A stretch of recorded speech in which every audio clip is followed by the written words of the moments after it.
पत्ता गोभी से कई तरह के नाश्ते आपने बनाए होंगे। पत्ता गोभी का पराठा, पत्ता गोभी का मंचूरियन। लेकिन आज जो मैं आपके साथ रेसिपी शेयर करने जा रही हूँ, इस तरह से आज तक आपने कभी भी नहीं बनाया। एकदम ही इंस्टेंट तरीके से बनने वाली बहुत ही टेस्टी, कुरकुरा और एकदम चटपटा सा नाश्ता जो मसालेदार बन करके तैयार होता है। इसका टेस्ट छोटे बड़े सभी को ही बहुत ज़्यादा पसंद आता है। इस रेसिपी को आप शाम की चाय के साथ तो सर्व कर ही सकते हैं। अगर अचानक घर में मेहमान आ जाएं तो भी आप इसे किस तरह से 5 से 10 मिनट में आप उन्हें सर्व कर सकते हैं, यह तरीका भी मैं आपके साथ शेयर करने वाली हूँ। तो पूरी वीडियो को लास्ट तक ज़रूर से देखिएगा। यह रेसिपी आपको बहुत ज़्यादा पसंद आएगा। तो चलिए फ्रेंड्स, इसे बनाना स्टार्ट करते हैं। Hello everyone, Ritu serial recipes में आपका स्वागत है। फ्रेंड्स, आज मैं आपके साथ एक बहुत ही क्रिस्पी करारी सी रेसिपी शेयर करने वाली हूँ, जिसे हम पत्ता गोभी से बना करके तैयार करेंगे। रेसिपी अगर आपको पसंद आए तो प्लीज़ वीडियो को लाइक, चैनल को सब्सक्राइब ज़रूर से कर लीजिएगा और इस रेसिपी को अपने फ्रेंड्स और फैमिली के साथ शेयर भी ज़रूर से कीजिएगा। और यह रेसिपी आप कहाँ से बैठकर देख रहे हैं, प्लीज़ कमेंट कर आप मुझे ज़रूर से बताइएगा। मुझे यह जानकर बहुत ही ज़्यादा खुशी होती है कि मेरी रेसिपी को लोग कहाँ कहाँ से देख रहे हैं। तो इस रेसिपी को बनाने के लिए सबसे पहले लेना है पत्ता गोभी। तो पत्ता गोभी आप अपने फैमिली के अनुसार क्वांटिटी को कम ज़्यादा रख सकते हैं। सबसे पहले क्या करेंगे, पत्ता गोभी को मोटा मोटा हम कट कर लेंगे। पत्ता गोभी को कट कर लेने के बाद इसे हम डाल देंगे एक ग्राइंडर में और इसको हम इस तरह से ग्राइंड कर लेंगे। देख सकते हैं इस तरह से हमें दरदरा इसको तैयार करना है, बिल्कुल पेस्ट नहीं बनाना है। इस तरह से तैयार करेंगे ना तो बहुत ही बढ़िया से नाश्ता आपका बन करके तैयार होगा। अगर आप चाहें तो इसे चॉपर में भी चॉप करके ले सकते हैं, या आपके पास अगर फूड प्रोसेसर है तो उसमें भी आप इसको चला सकते हैं। लेकिन पत्ता गोभी को इसी तरह से हमें तैयार करना है, हल्का सा दरदरा। देख ही सकते हैं ना, इस तरह से अगर टेक्सचर रहेगा तो बहुत ही बढ़िया से नाश्ता आपका बन करके तैयार होगा। अब हम सभी जानते हैं कि पत्ता गोभी में खूब सारा पानी होता है, तो हमें इसी तरह से इस्तेमाल नहीं करना है, इससे नाश्ता क्रिस्पी नहीं बनेगा। तो हम क्या करेंगे, इसमें डाल देते हैं नमक।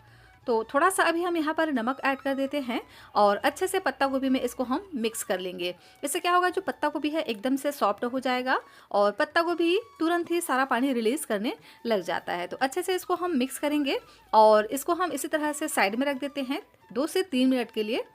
तब तक कर लेते हैं एक दूसरी तैयारी। एक बहुत ही मज़ेदार सा मसाला हम बना करके तैयार करेंगे इस रेसिपी के लिए, जिससे इसका जो टेस्ट ना बहुत ही ऑसम होने वाला है। तो यहाँ पर मैंने लिया है हरी मिर्च। तो मैंने यहाँ पर 2 हरी मिर्च का इस्तेमाल किया है। आप अपने पसंद अनुसार यहाँ पर मिर्च की क्वांटिटी को रख सकते हैं, जितना आपको तीखा खाना हो। इसे हम डाल देंगे एक ग्राइंडर में और इसी के साथ ही में ऐड कर देते हैं पीनट।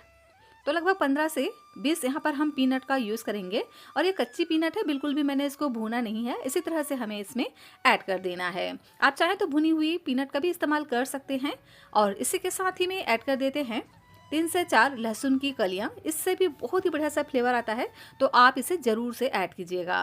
अगर नहीं खाते हैं तो कोई दिक्कत नहीं है, स्किप भी कर सकते हैं, लेकिन अगर खाते हैं ना तो डालिएगा ज़रूर। यहाँ पर मैंने 1 इंच अदरक लिया है, जिसे मैंने पहले ही धो करके साफ़ कर लिया था। तो इस तरह से इसको कट करके ऐड कर देते हैं। इससे भी बहुत ही बढ़िया सा फ्लेवर आता है। साथ ही ऐड करेंगे साबुत धनिया। तो 1 चम्मच यहाँ पर हम ऐड कर देते हैं साबुत धनिया। 1 छोटी चम्मच यहाँ पर हम ऐड करेंगे जीरा और सभी चीज़ों को हम बढ़िया से ग्राइंड कर लेंगे। तो इसे हम बिना पानी डाले ग्राइंड करेंगे और इस तरह से दरदरा सा तैयार कर लेंगे। देख सकते हैं इसी तरह से इसको हमें तैयार करना है। इसी से इसका जो टेस्ट है ना बहुत ही बढ़िया सा आने वाला है। तो बहुत ज़्यादा इसमें मसाले भी अगर नहीं ऐड करेंगे ना तो इसी मसाले से बहुत ही बढ़िया से इसमें टेस्ट आता है। तो इसको हम निकाल लेंगे एक बाउल में।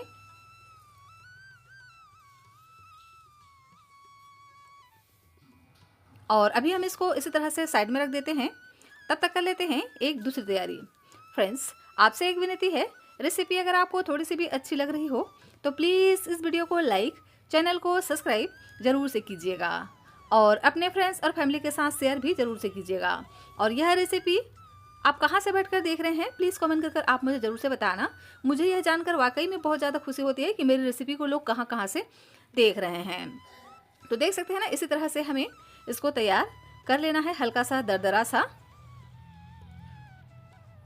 आगे मैं आपके साथ ऐसा तरीका शेयर करने वाली हूँ जिससे इस रेसिपी को ना आप 5 मिनट में बना करके तैयार कर सकते हो और अपने मेहमानों को सर्व कर सकते हो। मेहमान भी आपसे पूछेंगे कि आपने कैसे बनाया। इतना ज़्यादा यह क्रिस्पी करारा बन करके तैयार होगा।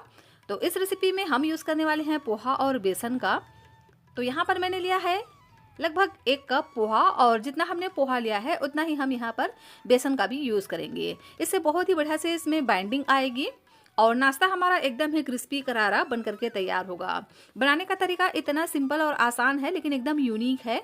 इस तरह से बनाएंगे तो बहुत ही आसानी से आपका नाश्ता बन करके तैयार हो जाएगा। तो देख सकते हैं पोहा को डाल देंगे एक ग्राइंडर में और इस तरह से इसको हम ग्राइंड कर लेंगे। तो पोहा बहुत ज़्यादा ग्राइंड नहीं होता है, हल्का सा यह चिकना इस तरह से दरदरा सा हो जाता है। सॉरी, देख सकते हैं इस तरह से बिल्कुल यह चिकना सा नहीं बनता है पाउडर की तरह। तो इसी से ही ना नाश्ता हमारा बहुत ही बढ़िया से बन करके तैयार होगा। तो अभी हम इसको इसी तरह से साइड में रख देते हैं और कर लेते हैं एक दूसरी तैयारी। तो यहाँ मैंने लिया है बेसन। तो बेसन भी हम उतना ही यूज़ करेंगे जितना हमने पोहा लिया है। दोनों की क्वांटिटी को हमें इक्वल रखना होगा, इसी से बढ़िया सा इसमें बाइंडिंग आता है। तो इसे हम डाल देंगे एक बड़े से मिक्सिंग बाउल में और इसका हम एक घोल तैयार करेंगे।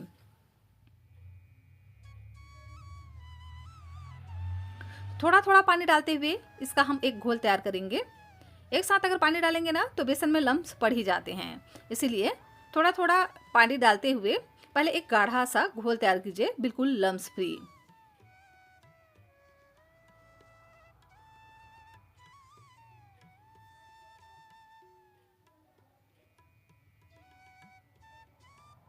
देख सकते हैं लम्स फ्री गाढ़ा सा घोल हमारा बनकर के तैयार हो गया है। तो अब हम इसमें ऐड कर देते हैं बचा हुआ पानी। तो लगभग यहाँ पर हम 1 कप ही पानी का इस्तेमाल करेंगे, मतलब जितना हमने पोहा लिया है उतना ही यहाँ पर हमें पानी का भी इस्तेमाल करना होगा।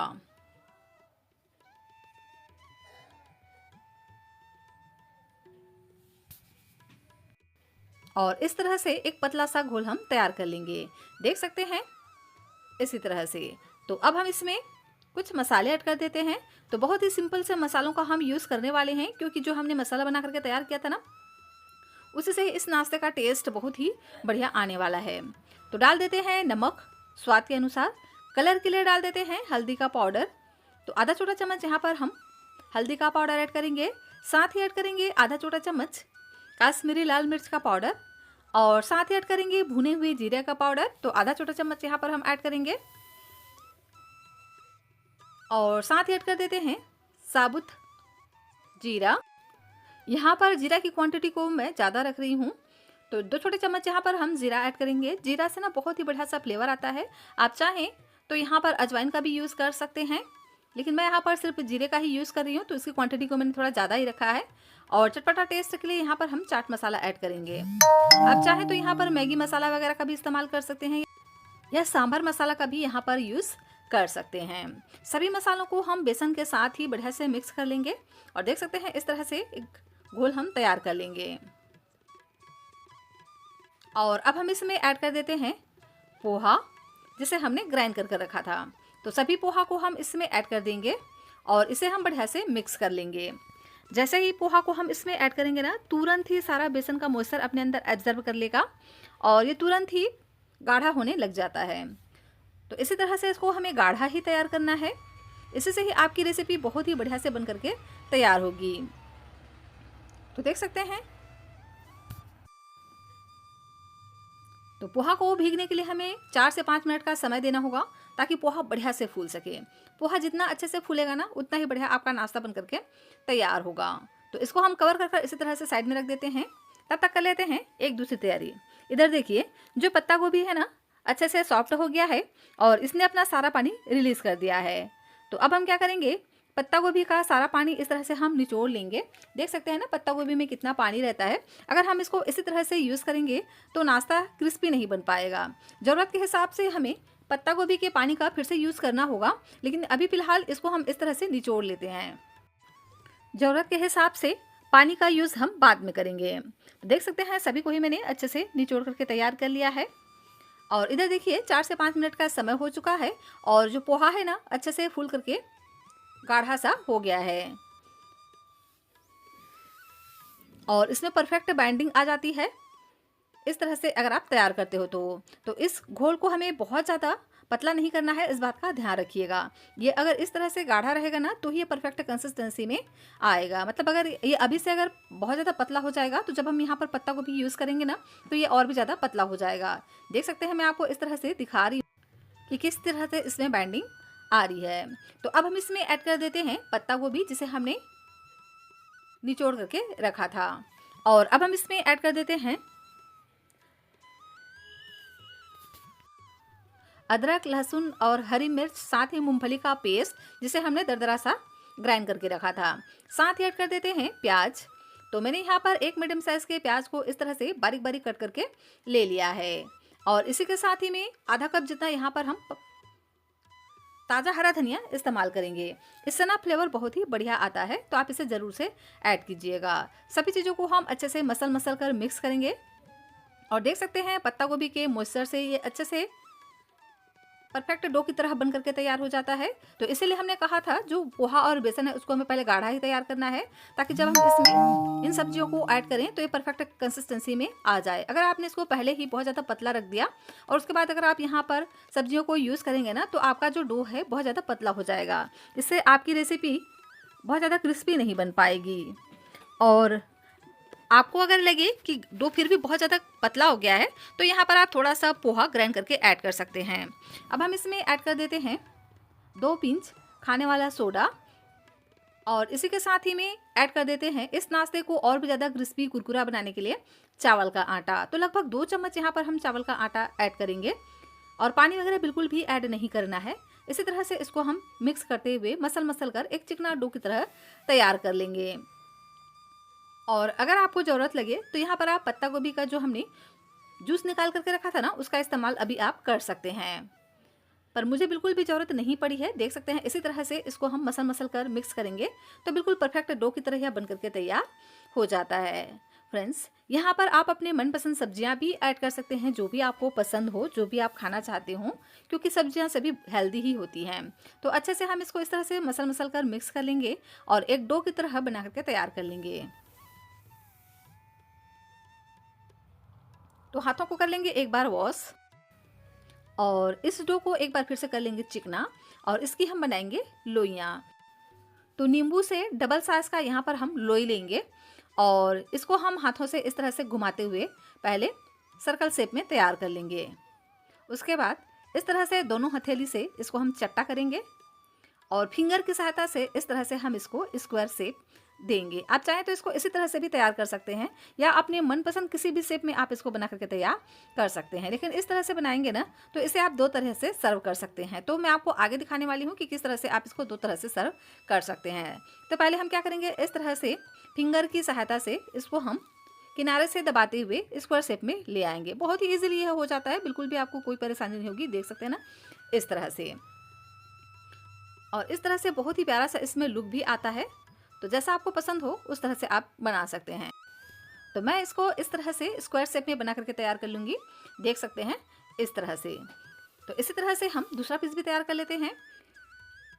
तो नींबू से डबल साइज़ का यहाँ पर हम लेंगे डो को और हाथों से पहले घुमाते हुए इसको हम गोल शेप देंगे।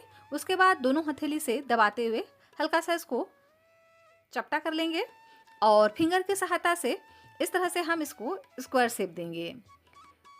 स्क्वायर शेप से ना इसका जो लुक है बहुत ही बढ़िया आता है। देख सकते हैं बहुत ही आसानी से यह बन भी जाता है। तो बस किनारे को दबाते हुए इस तरह से आप इसको तैयार कीजिए। देखिए इस तरह से, जिस तरह से मैं वीडियो में दिखा रही हूँ।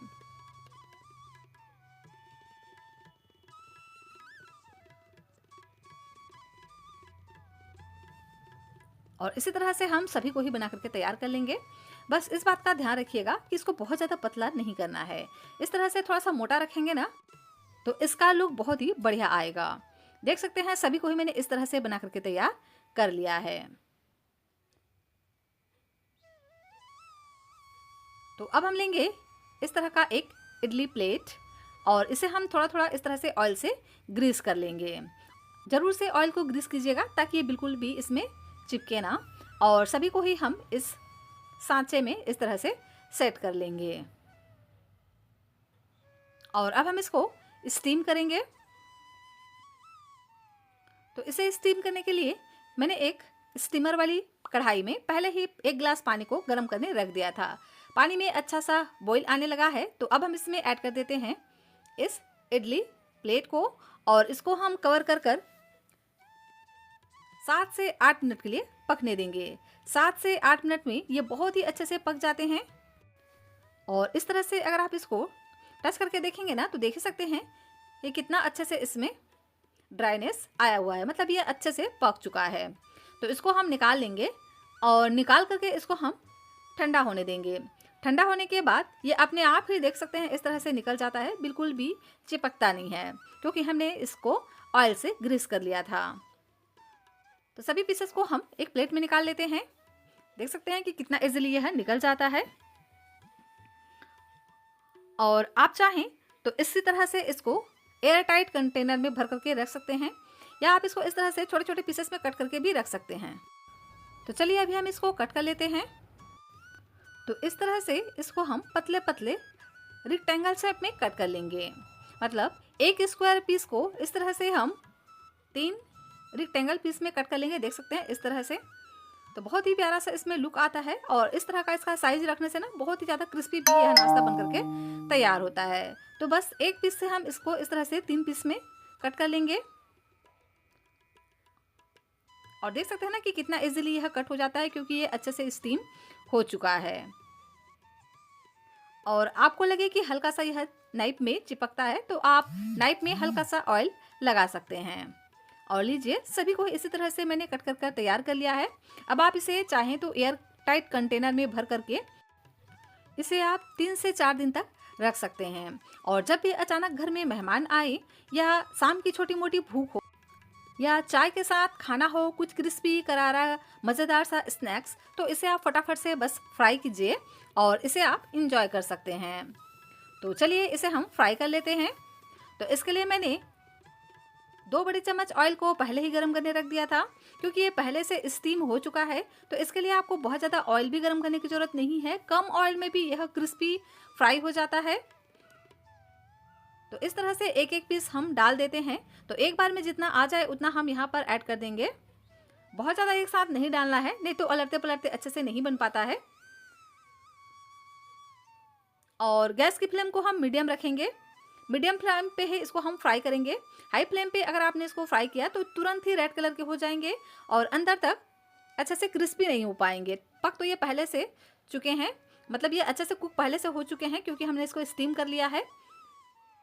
लेकिन इसको हम इस तरह से हल्का सा स्लो फ्राई कर लेंगे ना, तो इसका जो ऊपर वाला पार्ट है एकदम ही ये क्रिस्पी सिक जाता है, खाने में बहुत ही ज़्यादा टेस्टी लगता है।